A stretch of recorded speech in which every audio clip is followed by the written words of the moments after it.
بسم الله الرحمن الرحيم.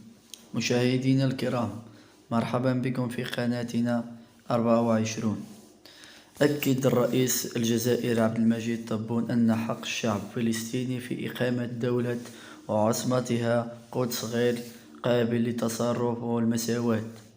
وقال عبد المجيد تبون اليوم الأربعاء خلال كلمة عبر التقنيات للتواصل المرئي عن بعد أمام جمعية العمال الأمم متحدة خلال دورها عادية 75. أما بخصوص قضايا فلسطينية التي تبقى بالنسبة للجزائر وشعبها قضايا مقدس، بلا أن قضايا، فنعبر مجدد عن دعمنا ثابت للشعب فلسطين، وقضية عدالة وحق غير قابل للتصرف أو المساواة في إقامة دولة مستقلة ذات السيادة وعاصمتها القدس الشريف.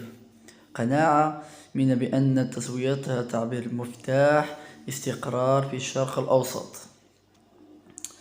في غضون ذلك طلب الرئيس الجزائري الأطراف الليبية بتجسيد اتفاق وقف إطلاق النار على الأرض وواقع في أقرب أجل.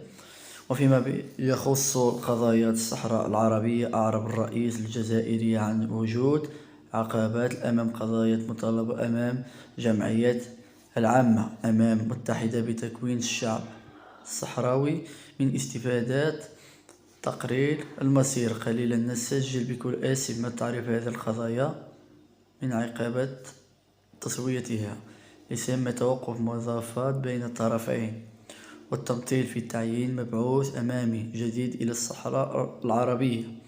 وأضاف تدعو الجزائر إلى تطبيق قرار المجلس أمام ذات السلة خاص بإجراء اتفاقات تقرير المسير في الصحراء العربية مؤجل منذ أزيد من 29 سنة، والتعجيل في تعيين مبعوث أمين العام الماضي، وتشغيل مصر المساواة بين الطرفين للتحقق أمام الشعب المغرب العربي وإفريقيا في تمنيات اندماج.